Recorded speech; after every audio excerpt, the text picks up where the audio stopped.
No, he's not here today. Okay. He was going to try to join via Zoom, but he was unable to. All right. I am calling to order, I'm looking for my agenda. Oh, there it is. Calling to order the Utility Service Board meeting of Monday, November 6, 2023.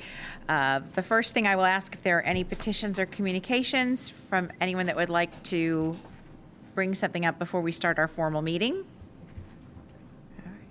Seeing none, we will get into the details of our meeting. We have moved up the subcommittee reports from where we normally have it because we do have Jared Hall here from Crone and Associates so that he can answer any questions that the board may have. But I would like to have the Finance Subcommittee Chair, Megan Parmenter, give the summary of our finance meeting. All right, thank you. So our Finance Committee meeting met at 4:30 today, and we have a motion to approve both resolutions. The first resolution being the sewer and stormwater bonds, resolution 2023-21, as presented with exception of update the language on page A1 and 2 where it's talking about the other projects, and please add we'll add proposed to the new service center. So the committee recommended that resolution 2023-21 just with the addition of the word proposed new service center. And that sewer bond total is 55 million on that sewer bond. So does anyone from the board have questions about Resolution 2023-21? There also were some supporting documents that were provided by Jared through Cronin Associates with some additional numbers. These were in the packet, right? No, this was what we received today. Madam President, I wanted to reiterate what I said during the subcommittee meeting. The agenda calls for resolutions 2023-21 and 2023-22. Actually, both of those are combined into 2023-21. So the stormwater bond and the sewer bond are covered by the same resolution. Any questions? Yes, Kirk. Are we voting on 21 then? Is that our next action? So we're up for discussion then? Huh? Yes. So I was just chatting about where we are in general terms on payoffs for other bonds that we have so that we can see, kind of looking out 5, 10, 15 years when we've got our capital bonds that are dropping off, and we'll have some more flexibility to use ratepayer funds for other projects. Yeah, if you've got just a brief update on that. And Jared, just to let you know, in case someone hasn't told you, you're not going to hear it. The microphones are on simply for the... That's perfect, because I don't like hearing myself through the microphone. So but I noticed that in the prior. Yeah, yes. That's great.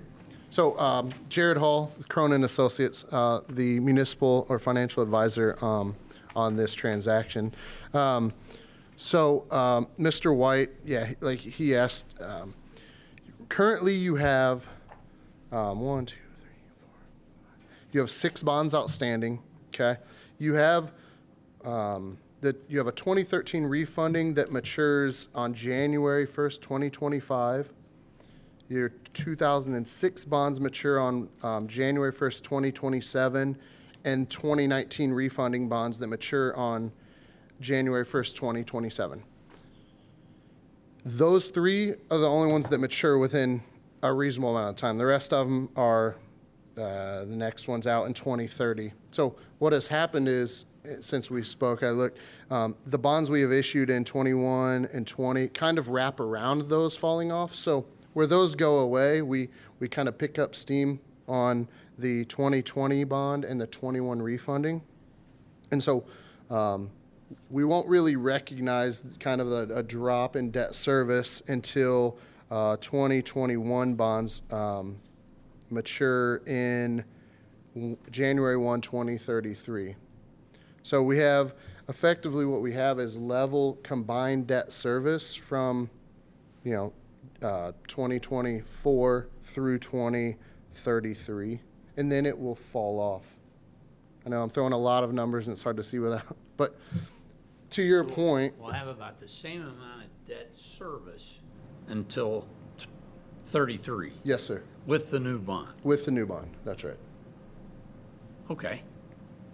Because we've already taken advantage of what we call wrappings on some of those, the 2020 and the 2021 refunding, wrapping around those bonds that mature in the near future.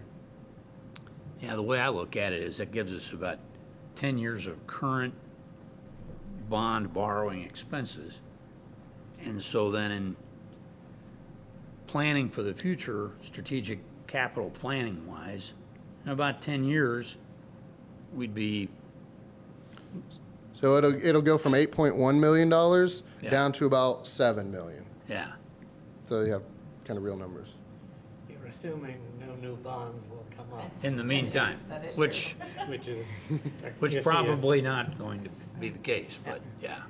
And, Well, and that's it's- something that we, in structuring the bonds, we always look at is making sure we're advantageous to kind of reduce the overall debt service, but then also, if you do defer payment, right, there's a cost to that interest expense. So it's a fine line, trying to keep the annual burden down, but not just deferring to, 20 years down the road to make the payment. So that's part of what we do when we strategically design kind of the final financing.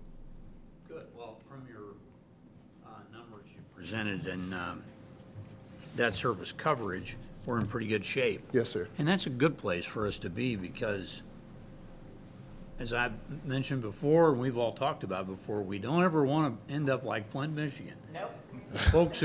Folks who didn't want, folks in our positions who didn't want to make tough choices. And they pay me now or pay me later. That's how it works. So, thank you. And just to confirm, the maturity date on this is no later than January 1st, 2049. So that is- 25. So in the resolution, those establish what we call maximum parameters. That's based on we could do a 25-year term. Right now, we're planning to do 2020, so it's more realistic. It's going to be 2044 would be the final maturity. It's kind of industry practice to kind of give ourselves some flexibility because as things progress and we get more information, if we need to make those small changes, we can, right? And so 55 million is the maximum bond amount you mentioned earlier. Right now, the numbers are 51,500,000. And as far as we know, that's the numbers. And just to, I know we've had this happen before, and I apologize if I'm using the wrong term here, but we've had opportunities with our bonds to kind of refinance. Is that the right We did that word? 2 years ago. We restructured all Restructured. of our debt for the sewer Yep. utility 2 years And ago. so by going into this, let's say 5 years down the road, you good folks will let us know, is it Crone that does that? It's prone that. Yep. Yeah. Yep. as well, You yeah. came and told us about some opportunities that we had to restructure it. So this could, in essence, in a couple more years, you might be coming back to us with some opportunities to restructure. So another strategy or something we consider, it's called call protection. So we borrow money today on 20-year term, and let's say we put a 5-year call protection. That means you can't touch it, you can't refinance it for 5 years. Versus if we put 10 years. What happens is there's a trade-off, though, because if you're buying a bond, right, and you buy it at a rate, and you know it's locked in for 10 years, you're going to get a little better rate. You're going to pay a premium versus, so what I'm saying is there's a cost of buying a shorter call. And that's definitely in this current interest rate environment. I mean, historically, you know where we've been. It's trended up. It's maybe the new norm for who knows how long. I don't know, fortunately. But we're going to look at the cost of a 10-year call, an 8-year call, a 5-year call, knowing full well that if the rates go back down, we want to be in a position to to restructure this and pay them off. So it's definitely something we look at when we're doing that. Are there any other questions? So, hearing none, does the committee have a motion? The committee has a motion to recommend Resolution 2023-21 for the sewer and stormwater bonds in an amount of $51,500,000. Okay, that's a motion and it's seconded. Is there a second? It is second, it came from the committee. It When was- it- When it committee's comes from the recommendation? committee, we don't need a second. We don't need to vote on it as a board? No, Yes. recommendation from the committee is considered a motion that doesn't require a second. My apologies. Yes. Okay, my apologies. So then we are all, then we're set. Thank you guys for clarifying that with me. Okay, and then on the second resolution? You just didn't need a second. We didn't need to say, I apologize. Okay, so we had the motion. All those in favor say aye. Aye. Opposed? Right, the motion carries. Thank you. So, Megan, on the second Yeah. resolution? We have a second resolution from the Inventory Funding Board in a bond of $95,000 for a swordfish, which Vic can tell us more about. It's resolution number 2023-23, and this is kind of like a grant in that we would bond it now and expect it to be forgiven in 5 years. That's right. This is the way the Indiana Finance Authority does grants. So basically, they give us a loan to pay for the grant amount, and then they forgive that 5 years later. The swordfish is a device that can identify the material that a water service line is made from without actually digging up the pipe. So you go in from where the meter was removed. So it saves a lot of time and money when we're doing a lot of this inventory stuff that we're still working on. So we're happy to have gotten the grant from the IFA. It was good work by Justin Mester and Kat Zager and their team to pull all of that together, and we hope that the board will approve the bond. So I'll clarify, because I said Inventory Funding Board, and I should have said Indiana Finance Authority, and our committee, okay, I'll let there be discussion, I guess. Will this swordfish will help us identify if there's still lead pipes? Yes. Excellent. Are there any other questions?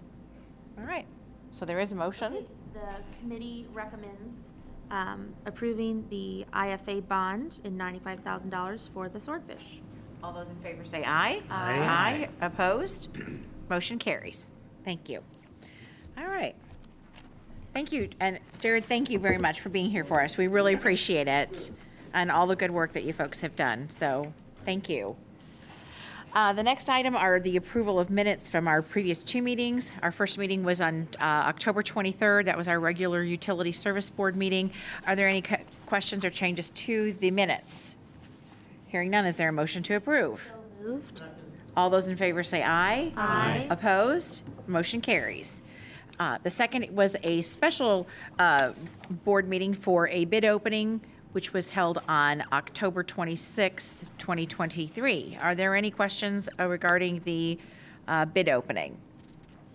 Hearing none, is there a motion to approve? So moved. Second? All those in favor say aye. Aye. Opposed? Motion carries. Next, we'll have the approval of claims. So the first is the standard invoices with a total of $510,486.65. Are there any questions on the standard claims? I had one question, and it was on page 5. It was for the CDL course at Ivy Tech. And is that not covered in what the mayor had offered to us for payments for getting people licensed with CDL? Will we be getting that reimbursed, or is that not included? No, we pay for our students when they go in for CDL training. This isn't related to this, I apologize, street sweeping, because that, No, this is not related to street sweeping. This Okay. is, the CDL training is for anybody who has to have a commercial driver's license But and- am I mixing this up of what the mayor's office was going to help pay for CDL, or am I not remembering this correctly? Let me clarify that and find that out. I'll speak Yeah. with HR. Because I thought that there was something that the city had agreed to help us with CDL. I recall that too. And so my question is, are they going to reimburse us Have we seen these for bills before? that money? We've been paying this, right? Let me make sure. I think what the city agreed to do is pay for the training, but, Well, isn't that the course? that's the course, but the city, we're part of the city. So the idea, whichever department the person worked in is who would pay for the training. Instead of the person. Instead of the Taking the person. course. Instead of the person having. Okay, That makes sense. that We- makes complete sense we are the city, then. yes, Okay, yes, yes. that makes complete sense then, and Sure. so I don't have a question about it. Okay. I get that now, okay. Are there any other Oh, questions? you had me puzzled for a Nobody minute knows, there. really. Yeah, Okay. that's why It's you. I thought, wait a minute. All right, so are there any other questions about the standard invoices? Hearing none, is there a motion to approve? So moved. All those in favor say aye. Aye. Aye. Opposed? Motion carries. The utility bills at $61,327.05. Are there any questions on the utility bills? Hearing none, is there a motion to approve? So moved. All those in favor say aye. Aye. Opposed? Motion carries. Wire transfers for a total of $563,564.07. Are there any questions regarding wire transfers? Hearing none, is there a motion to approve? All those in favor say aye. Aye. Opposed? Motion carries. Finally, the customer refunds for a total of $1,100.06. Are there any questions about the customer refunds? Hearing none, is there a motion to approve? All those in favor say aye. Aye. Opposed? Motion carries. Next, we have the consent agenda, and that is Vic. Hi, Vic Helston, Utilities Director for the record. Tonight's consent agenda has only one item on it, totaling $14,100. This is to PEI maintenance and contracting. This covers annual and triannual inspections of our underground storage tanks. If there's no opposition, this item will be approved as recommended by staff. Any questions? Hearing no opposition, the item is approved as recommended. Thank you. The next item, we have the request for the approval of the 2020 interdepartmental memo, and that is going to be Matt Havey. Hi. Matt and I are Or- both going to talk about It's this. the Matt and Vic show. Yes. Matt and I have had a number of phone calls with the controller's office. We also have received a spreadsheet that shows the details of the work that went into the calculations. I have built a summary spreadsheet that Matt and I spent an hour reviewing before the meeting, and I will try to share it here if I can. That's it? Okay. Make it bigger. Okay, and what we've done is we've pulled things together with the numbers that went into the analysis. I've got to figure out how to make Zoom share this.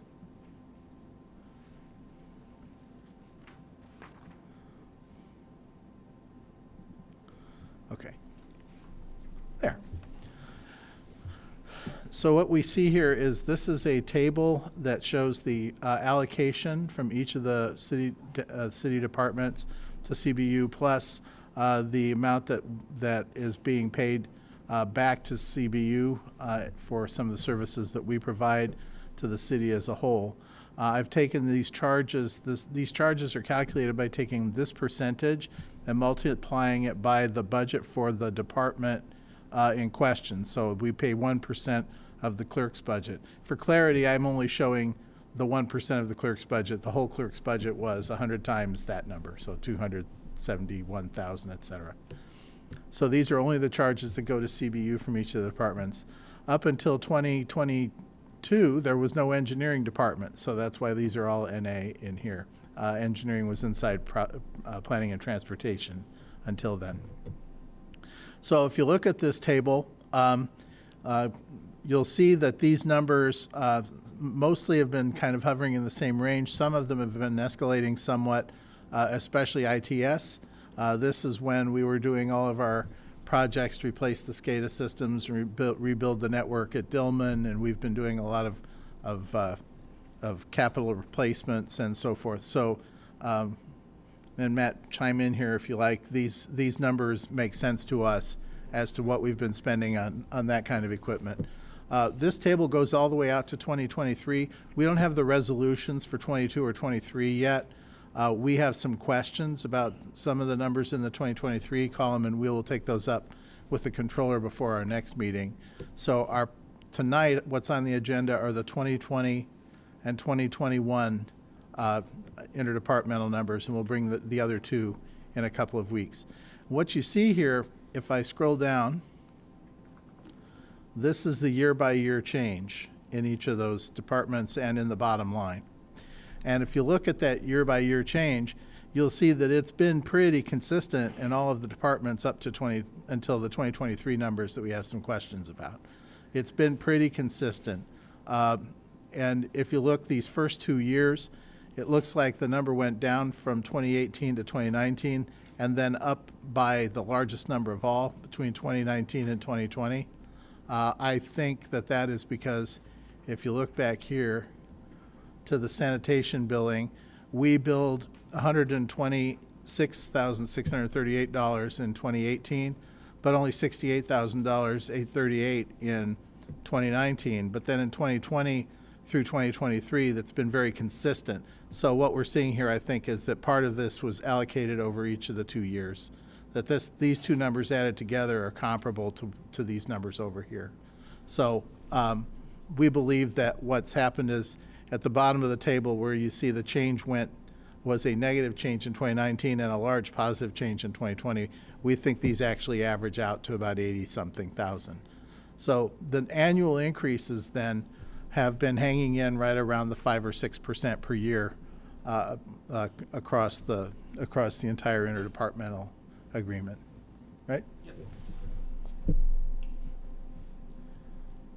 It was hard to peel the onion. But we'll see that significant change for 2023. That We got some questions about the that's where you're okay. So that's exactly where you're saying we don't understand why it jumped so high. Correct. Okay. All right. Very good. Because I'm Yeah, going. the human resources line is really high. Yeah. numbers, we would have covered that tonight as well, but we didn't get the resolution. And that's okay, because tonight, the main thing that we've got to do is get 20 and 21 approved, correct? Okay. All right. And we will find out. There were some changes in some of the departments downtown that I don't think are properly represented in this table as yet, that happened in 23. I spoke with the HR director about the change in HR, and she pointed out some things that left us with some questions. Okay. And I believe from the last meeting, too, we also had some questions about Public Works, too. That will, Fleet's a separate Yeah, fleet, process and, with separate process and how we go about paying them. We actually pay them every month. We don't go through this interdepartmental process. gotcha. So that's a separate. That's a separate conversation. Okay. and anything that we want to do to change any of this is something to be taken up next year with the new administration and the new controller. Because just so the board is aware too, so I believe we covered this at the last meeting, but just to make sure, the last time that the percentages were reviewed was 2019. So we're kind of locked into these percentages for the 5 years. It's a given that it's kind of an average, an aggregate looking out ahead for the next 5 years, and these are the percentages assigned to us. Next year, 2024, is going to be the year to review this again. And so, not to say that we're stuck, and it's not to say that there is a little opportunity for some wiggle room, but we agreed to these numbers in 2019, and looked ahead and had the city do the various calculations based on workloads of what they were dedicating to CBU. I envision that this is going to change. We may see some fluctuation for this next round, but that won't happen until 2024. And if you look, the two big ones that might jump out at you are human resources, 30%, Sure. and ITS. So human resources, we're the biggest union shop in the city, and there's more paperwork and more effort related to that. So this isn't too bad. We are about 25% of the entire city workforce, but we are the largest part of the AFSCME workforce. So that's part of how that happened. And then information technology services, we are a heavy user of tech relative to other departments. So we have hundreds of computers, plus all the equipment for process control, plus several networks, and yeah. So yeah, that number makes sense to us as well. Yes, Molly. Is there any idea why HR were more than doubled in 2023?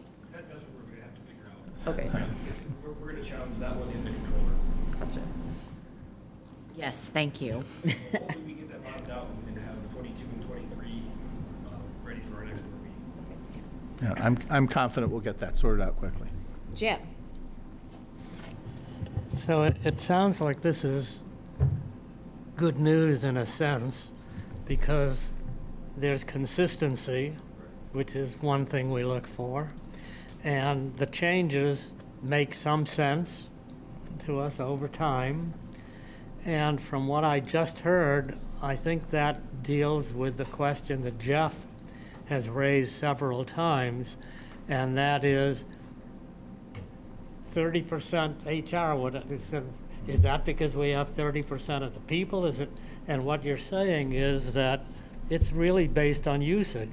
Exactly, yes. And that to me is really good news. I don't expect every time you buy a paper clip it kind of goes in, but I do expect some significant relationship between what we're using and what we're paying. And it sounds like that is taking place. So that makes me feel more comfortable about And the speaking for numbers. myself, I'm comfortable recommending approval on these two. I would recommend. One other point that Board Member Eamon has brought up is he's asked questions about the solar panels. Now, we didn't contract with the city to sell us electric power from solar panels. We contracted with the city to buy solar panels. So what we're paying for is the cost of the solar panels. We work with the city to keep them in good operating shape.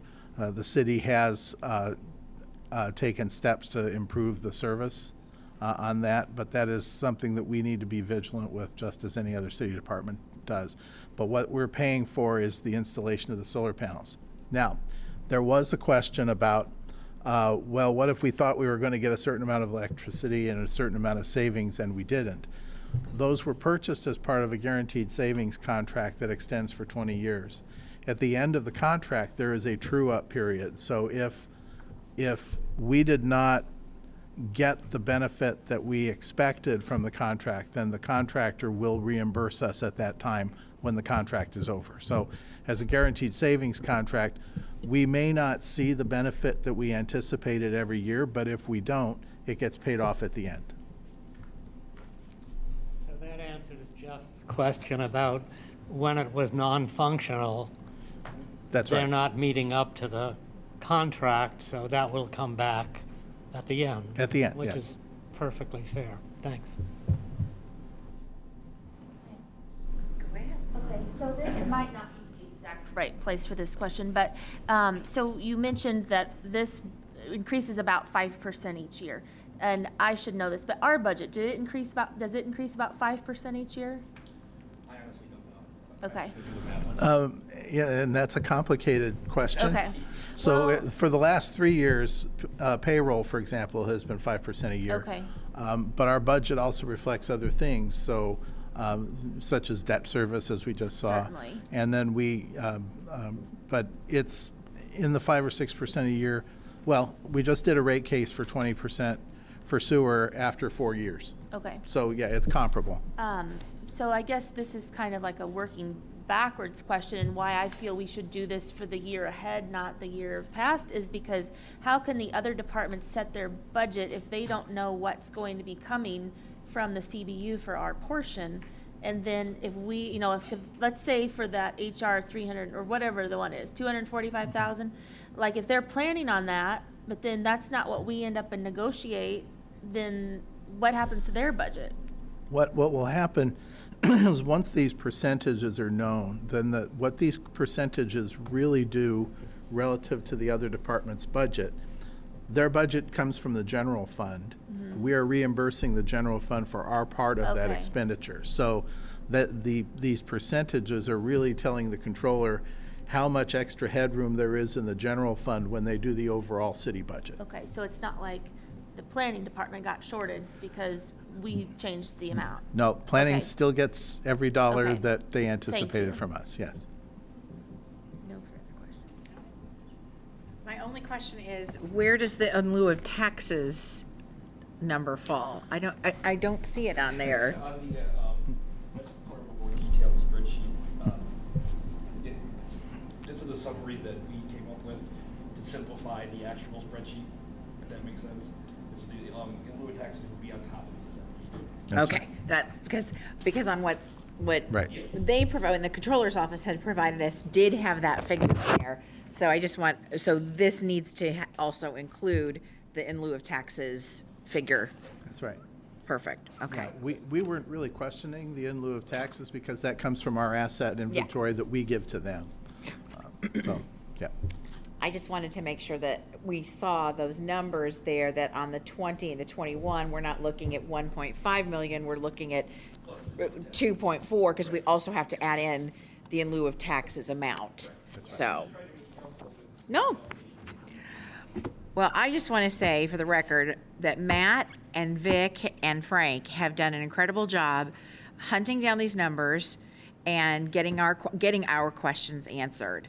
And I cannot tell you how much we appreciate it and all the hard work. And I am also appreciative that we are going to get this done and get the next 3 years, 3 years approved, is that correct? 2 years approved, hopefully before year end, which was a goal of this board, that we wanted this resolved.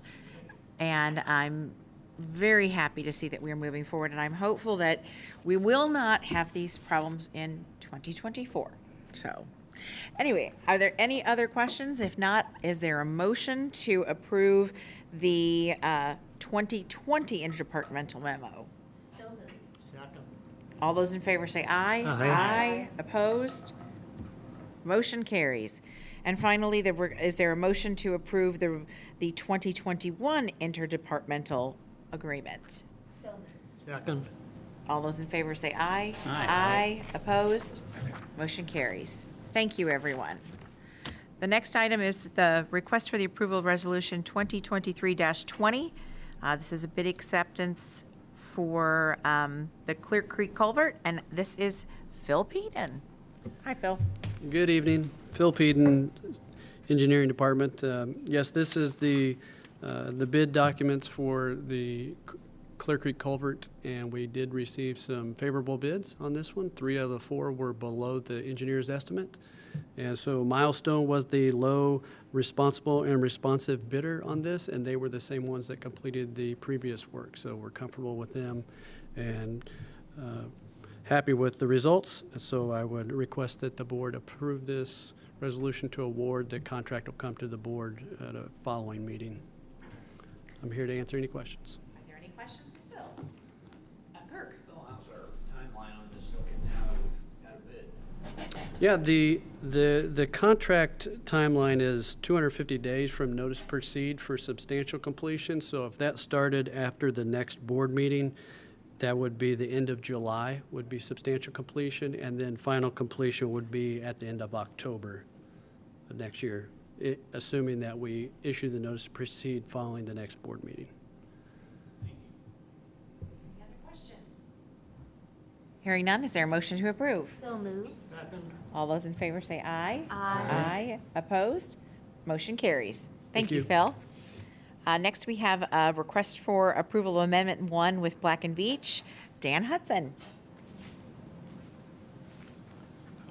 For the record, I'm Dan Hudson, Capital Project Manager for the City of Bloomington Utilities, and I'm asking the board to approve Amendment 1 for Black and Beach, and this is for work that was done on specifications for the East Tank Improvement Project. And for the cost of $22,375 for a new not to exceed $132,732. Did I say that right? 32,000, thank you, yes. This says, I'm looking here. That's what I was looking for my, A new not to exceed of $132,735. That's correct, yes. That's correct, yes. great. Are there any questions? Hearing none, is there a motion to approve? So moved. Second? All those in favor say aye. Aye. Opposed? Motion carries. Thank you. We also then have another change order. Go ahead. Yes, yeah, this is a change order for the same project, but this is for the contractor who did the work, Worldwide Industries. They are giving us money back for $13,194.85. This is part of the contingency that was not used, so it's coming back to us. All right. Are there any questions? Hearing none, is there a motion to approve? So moved. All those in favor say aye. Aye. Aye. Opposed? Motion carries. Thank you. Thank you. We now have we're gonna have Liz and I believe Liz and Chris may be coming up here intermittently. This is for the approval of Resolution 2023-24. This is the adoption of the Title 13 Stormwater Ordinance. That is what we were delivered this afternoon, right before the meeting. Good evening. I'm Liz Carter, the MS4 Program Coordinator for City of Bloomington Utilities. I'll keep my part brief. Chris is going to go over the 7 changes that were made from Friday evening when the last copy of the ordinance was sent to you, and then today as we cleaned it up a little bit. It is our hope that we don't make any changes to this ordinance again until council tells us that we need to. So this should be the last version that you all see until we get through council, and we would keep you updated as our conversations with the city council advance. I think Chris is going to go over the changes we made today. Do you guys have any questions for me at this point? Yep. Okay. It's useful to talk about all the meetings we've had with other departments sure. since the last time we spoke. Okay, so sorry. We have met with quite a few departments. We had the engineering department visit us here last week. We've been in constant correspondence with the planning department. Chris met with some representatives of the planning department earlier today. We've had emailed correspondence with the parks department. They were trying to understand how their projects would fit into our permitting process. And we had some correspondence with the housing and neighborhood development department. They weren't terribly concerned. They just said, if everyone else wants a meeting, I guess we'll take a meeting too. So the most recent copy of the ordinance, which is the one you received Friday, went out to the departments earlier this morning. I've asked them if they have any additional questions. We're on the 4th draft now, to please send them by a week from today. And then we could start setting meetings with the departments to continue conversations on the 14th and then going forward. Yes. We also received some outside comments from Yes. members of the public as well. Yes.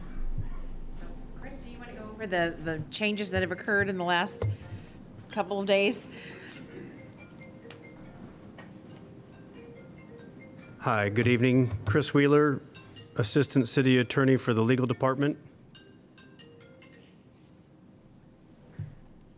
Please silence all of your electronics before the meeting.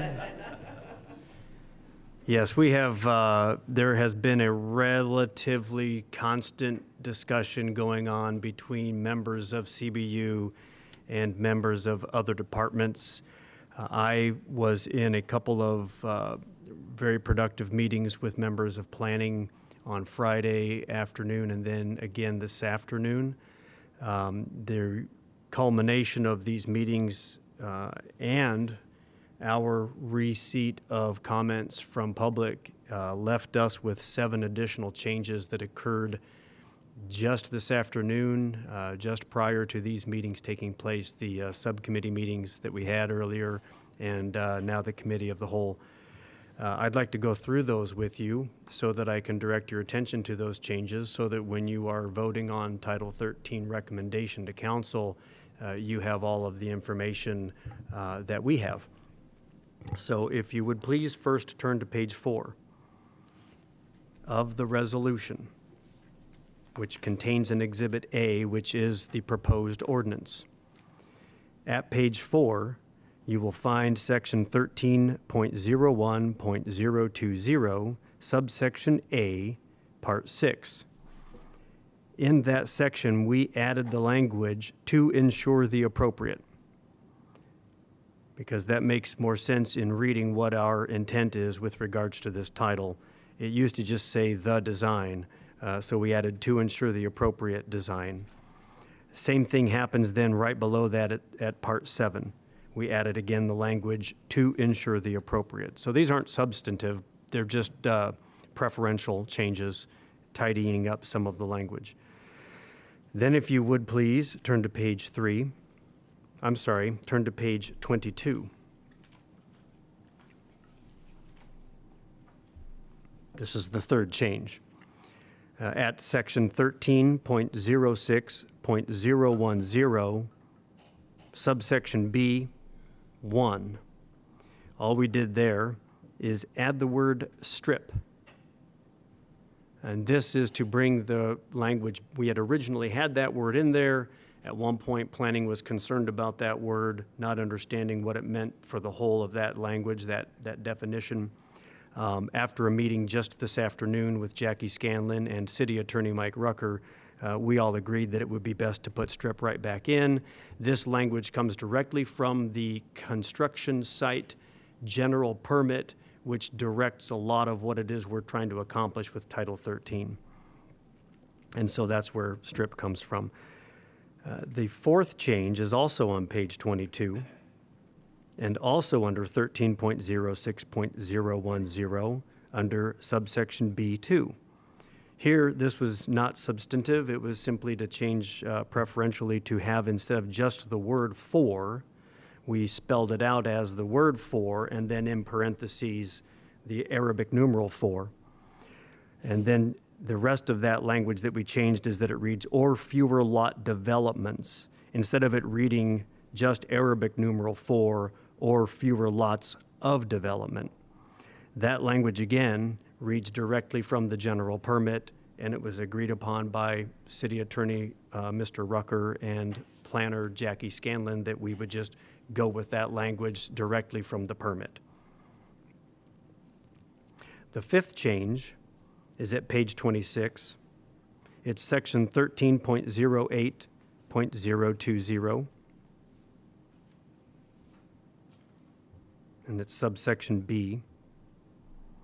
And here is the first time we see the word capitalized NOT.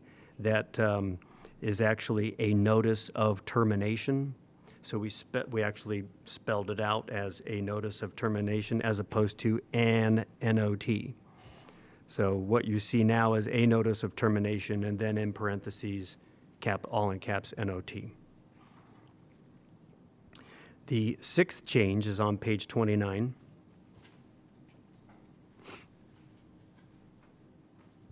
And on page 29, under section 13.09.020, subsection B, follow me here, subsection B, 5, capital D, little I, little b. We have added the language, "unless an extension is granted by the director." And that comes from a public suggestion that there ought to be an out for an extension on these permits. So what our intention here is to provide discretion to the director. And what I intend then is when we draft out some rules and procedures for how these permits work, we might spell out just exactly what the public would need to do to seek that extension from the director. Have it be in writing, have it be so many days before the expiration, give the director certain characteristics of what he or she should look for. in granting this extension. So those could get fleshed out in rules and procedures. The seventh change is at page 36. And on page 36, you'll find section 13.09.050, subsection F5. And all we did there was delete the word promptly. Also a suggestion by the public. They wanted to know what promptly meant. And we thought rather than trying to define promptly, we would just get rid of the word promptly. This board needs to provide in writing its findings of fact, and we got rid of the word promptly. Those are the changes. I'm happy to try and answer questions about those changes if you have any. Otherwise, staff recommends that the board make a recommendation to council for approval of this resolution of a brand-new title to our Bloomington Municipal Code known as Stormwater under Title 13. Are there any questions?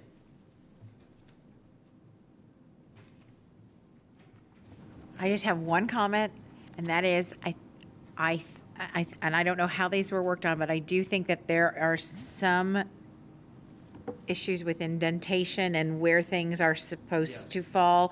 And I think that's just simply a product of everybody working on different parts. That's absolutely correct. And those types of formatting issues, Attorney Stephen, spacing his name, Lucas, my goodness.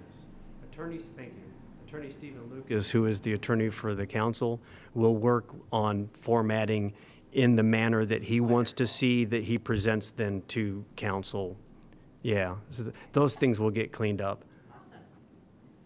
Again, on behalf of the board, thank you to everybody for all of your hard work on this. I know Catherine's been involved with this. I know that Liz has. Chris, you've taken a lot of the. It's been the staff. I've just watched.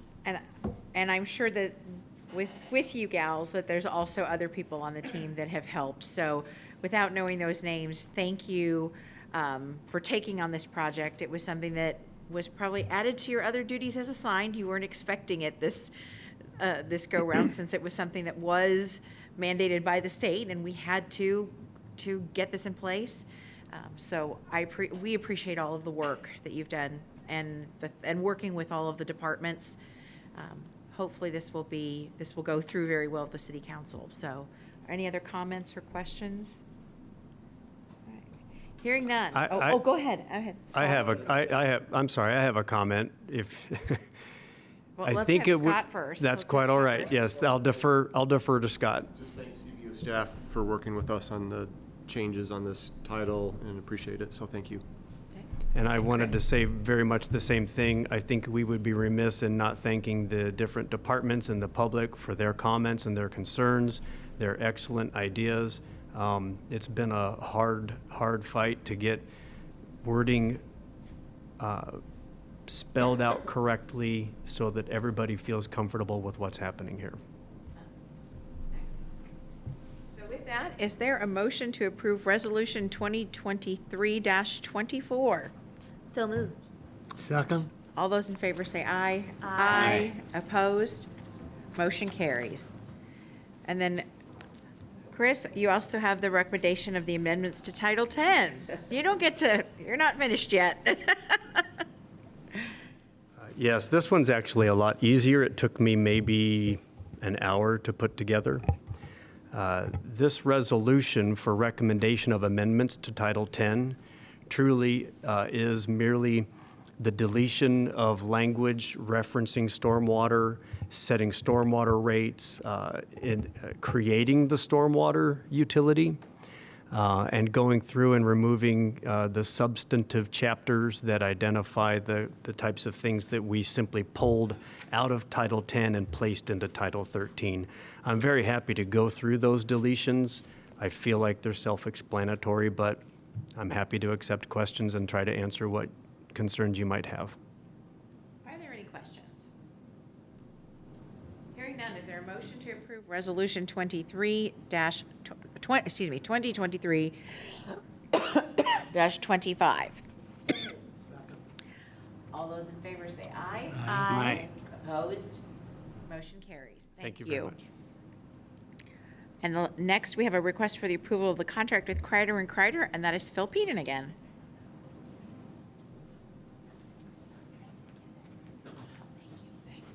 Good evening, Phil Peden, Engineering. This is for the demolition of the existing facilities at the Winston Thomas property. And Kreider was our low bid at $1,989,710.